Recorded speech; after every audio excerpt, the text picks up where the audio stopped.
Harry, 37, opens up about his dry sense of humor in a touching television tribute to his grandfather, who died in April aged 99. Harry filmed his segment in California separately from the rest of the royal family. His brother William and dad Charles were among others remembering Prince Philip in clips revealed today ahead of Wednesday's hour-long BBC special. Harry, in a white open-neck shirt, tells how his grandfather was always unapologetically him. He says, going off to Afghanistan, he was very matter-of-fact and just said, "Make sure you come back alive." Then, when I came back, there wasn't a deep level of discussion, more a case of, "Well, you made it. How was it?" And that's how he was. He was very much a listener. He sort of set the scene for you to be able to share as much as you wanted to share, but he would never probe. Harry, who was stripped of his military titles after quitting royal duty to live in the US with wife Meghan, spent 10 years in the army, rising to the rank of captain. He served 2 tours in Afghanistan in 2008 and 2012/13.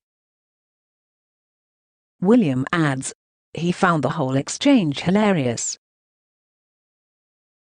He flew back for the funeral in Windsor and was seen chatting to William afterwards despite their brotherly rift. William also shares a hilarious anecdote about his grandfather, who was the brains behind the Duke of Edinburgh's award. On an outing to a remote spot on the Queen's Balmoral estate, they came across a group of young walkers undertaking an expedition for their award. William recalls, he stopped and wound down his window and said, "Good morning. How are you getting on?" To which the smallest young chap at the back turned round and effectively said, "Jog on, Grandpa." In fact, William says, the response was ruder than that. But Philip wound the window back up, turned to his grandson and said, "The youth of today." Harry, taking part in his first family project since quitting as a working royal, also praised the way he supported the Queen. He says, "From my grandmother's perspective, to have someone like that on your shoulder for 73 years of marriage, it doesn't get better than that." Philip's granddaughter, Princess Eugenie, emotionally reveals that he bonded with his great-grandson, August Philip, despite reports he never got to meet him. She says, "I brought little August to come and meet him. I told him that we'd named him after him. It was such a lovely moment. We were very lucky to do that." Philip's son Charles recalls the ex-naval chief's unquenchable interest in all the armed forces and how he was not shy in offering his strong opinions to generals.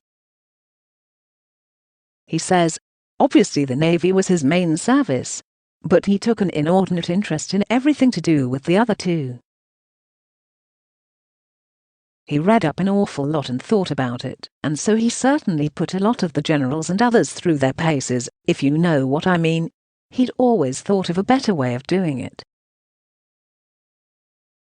The documentary features interviews filmed both before and after his death. William adds, he's always set a very good example about how we have to look after the welfare of the military, and represent them, and be there for them, and understands the trials and tribulations that they all go through. Prince Philip, the royal family remembers, was originally conceived to mark his 100th birthday. But he died 62 days before reaching his century. Documentary makers have this year been inside Buckingham Palace to capture his study, private office and library, exactly as they were during his 7 decades at the heart of royal life. The Queen will not appear, but has allowed use of footage from her private sign film collection. Clips show Philip with his children in a rowing boat and larking about in the Scottish Highlands.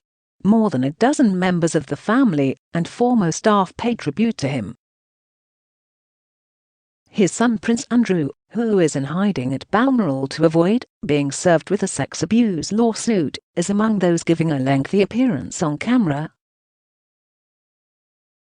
Others include Prince Edward and his daughter Lady Louise, who has since carried on the Duke's love of carriage racing.